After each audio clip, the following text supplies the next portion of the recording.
Hi my lovely YouTubers. Oh my god, what a day. Kawasaki GTR 1000, okay? Starter motor. We picked her up as usual as a shitter, not working. Took the starter off because obviously all we were getting is clicking. Now, we've stripped this starter, okay? So we've stripped it all, we've cleaned it all, we've put it back together. It's dead easy to do starter motors. I've actually given it a scratch and there's actually a keyway there for it, okay? Although saying that, we've got the keyway the wrong way around. There he is. There we go. So that's the way that needs to go on. All right, we've basically just stripped this, take a bit of this, put it on the end of the armature. We've taken a tiny bit, because we've been using contact cleaner to clean it all. So we literally just cleaned it all. You clean everything as best you can, but there are certain things that need a bit of lubricant. The reason why the starter motor wasn't working is you got these little carbon contacts that were all corroding and not springing back. So we got them springing back to a point where it was nice and safe. When you come to take them apart, get yourself a load of hooky tools, and with this starter motor there is a little hole in there that if you stick the a hooky tool in each one of them, it will hold the brush back, okay? So because obviously that's spring loaded. If I can get in there, I'll show you. Well, I can't. There we go. So they're spring loaded with those springs there. Sometimes you can hook the springs back there and then it'll act on that way, but this time we didn't. The end of this was absolutely black, so we've just used a little sponge. You can put it in a drill and just hold a bit of sandpaper, but a bit of wet and dry or something.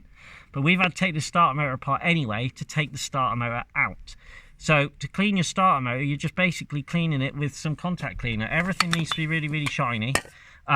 And just make sure you remember how it goes to part, how it comes apart and how it goes back. So to clean your starter motor out, literally just clean it and make sure these are working. There's still lots of meat left on these, so we're going to get away with it.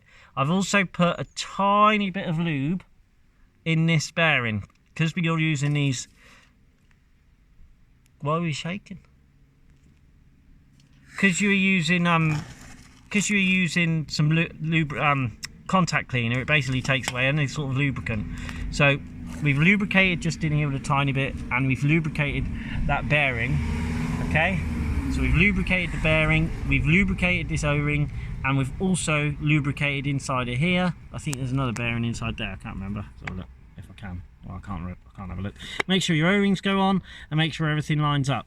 Now, we've got to put this back together, but this is a way of getting your starter motor to relive itself, because it was the only reason why it didn't work is because of corrosion on these carbon elements. And so what I'm going to do, I'm just going to put a little squirt in there just so it doesn't stick again.